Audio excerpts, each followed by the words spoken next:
Hello students, I am here with class 11th Hornbill's chapter, The Voice of the Rain. Before proceeding the chapter, I will tell you about the poet. Walt Whitman was born on May 31 on 1819 and he breathed his last on March 26, 1892. He is regarded as the most remarkable and influential poet of United States. In his poem, Walt Whitman has personified a drop of rain which replies to the poet's query.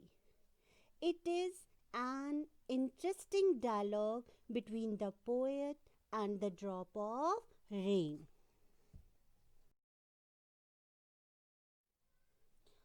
Now, the first stanza of the poem, the lines are, "And who art thou? Said I, to the soft falling shower, which, strange to tell, gave me an answer as here translated."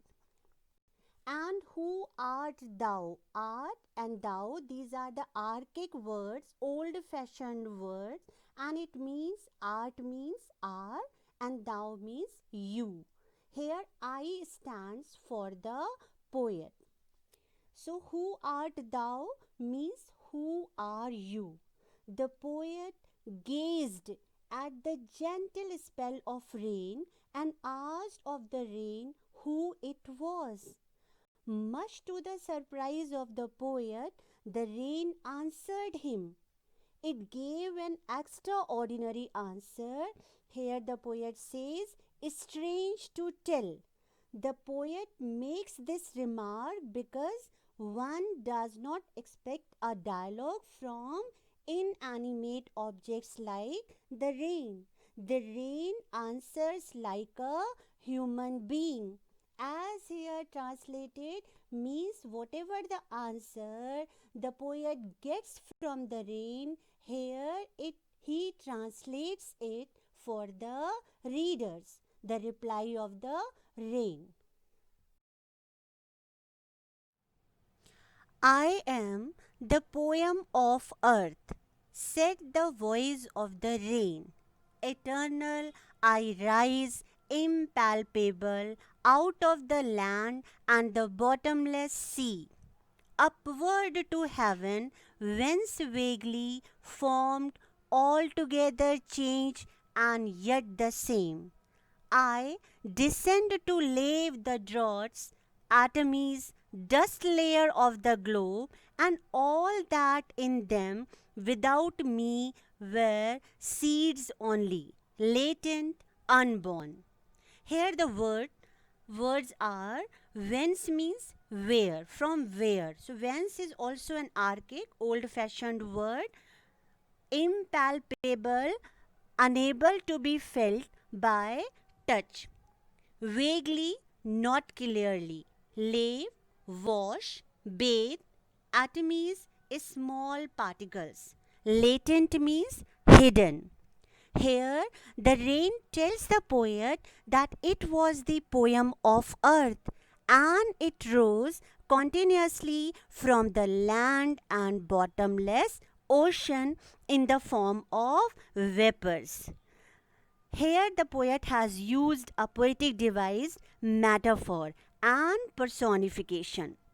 The rain rises impalpable means the process is so tender, so soft that it remains unnoticed by the people.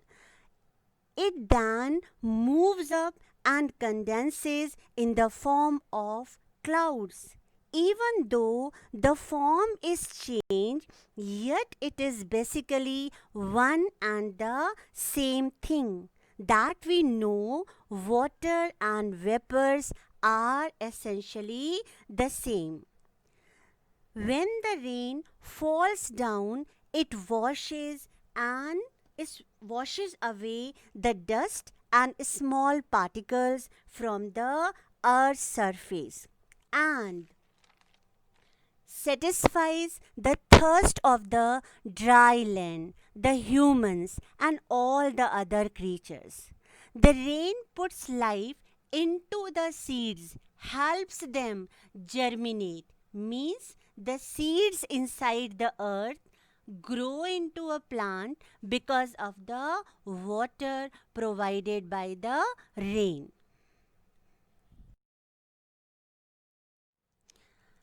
The last stanza, and forever, by day and night, I give back life to my own origin and make pure and beautify it. For song issuing from its birthplace after fulfillment, wandering, wrecked or unwrecked, duly with love returns. So here racket or unracket means cared or not cared.